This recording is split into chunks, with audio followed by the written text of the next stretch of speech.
Hey everybody, what's going on? Welcome to an all-new Talkin Movies. As always, I am your host, the real Geno Reynolds, and today we're going to be talking about the new mystery crime thriller, Don't Let Go. This movie stars David Oyelowo as a police detective that his brother's family is murdered. He's real close with the niece. The niece's dad, his brother, is a former drug dealer, and he's trying to get in the straight and narrow, but he may be back into it. And him, his wife, and the main character's niece are all killed.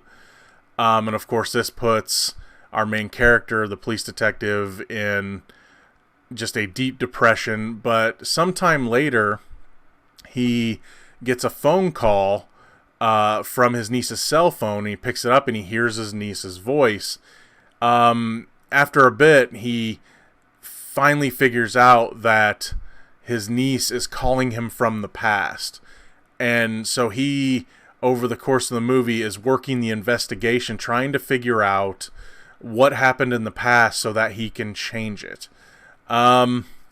This movie is going to remind a lot of people of the movie Frequency. And while I can certainly see an overall feel being that, this movie, I think it was different enough that while, again, the similar ideas there, it's a different story. And I will say this, while I didn't think it was anything really special, and honestly, while I didn't figure out the how, which they never really explained the how this is happening, and that's fine. I figured out, you can't figure out the why. The story is somewhat complicated to figure out why this is happening. I mean, it's not a complicated answer, but you couldn't come to that conclusion without seeing the movie play out. Here's the thing. While there is more than one who, I figured out the main who, no problem whatsoever. Even though I didn't know the motivations of the who. So that predictability, you're just kind of waiting for the shoe to drop, right? But here's the thing. I kind of dug this movie. I didn't love it. I had to travel to see it. I had to go to Savoy, which is about 45 or so minutes away. Nobody else had it. It's not getting a big time wide release. And well, I'm not really surprised by that. For what it was, I kind of enjoyed it. I just kind of enjoy a good kind of detective story. Like I said, you have this detective talking to his niece in the past, and he's trying to dance around the fact that she's gonna die.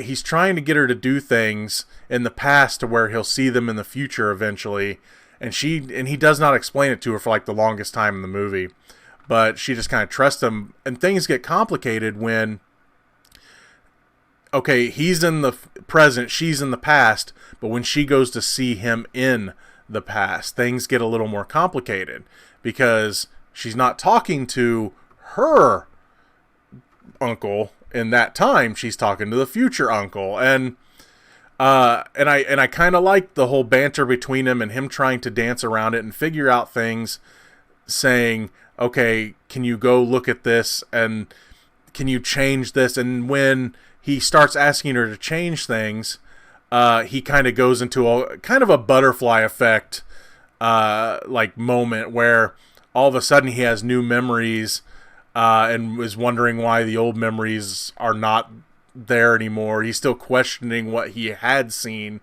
and things, though he thinks he's fixing things start to get worse. And so this happens a couple times where he has tried to change something and it's only gotten worse. But for what it is, there's not really much to say about this movie, because if you've seen a movie like Frequency, you kind of know what's going to happen here. It's just a somewhat interesting detective type story. And again, it gets real predictable, even though the who's that are behind it and the reasons they're doing their things is kind of simple, but unfortunately it's not one of those things that you can really figure it out other than one of the people behind it. And one of the biggest problems I had with this movie was the end, and I'm not going to spoil the ending, but there's multiple who's, and they only settle one of them. Now, you could just kind of assume later that things might get taken care of, but they could have showed it. They could have showed a little bit of it. The movie just kind of ends after the final climax, and it was just kind of just abrupt. But for what it is, again, I wouldn't travel to see this movie. You really don't even need to see it in the theaters. But it's interesting enough that if you rent it or it shows up on Netflix, it's worth a watch, especially if you enjoyed the movie Frequency or something like The Butterfly Effect. Because that's all it is. It's really, let's change the past and how does that affect things. I mean, it's not about time travel per se, but you have, again, this detective working the case, finding clues, giving them to his niece, saying, look for this. Have you noticed anything? And they're kind of doing a double investigation in two different time periods, and I kind of enjoyed it.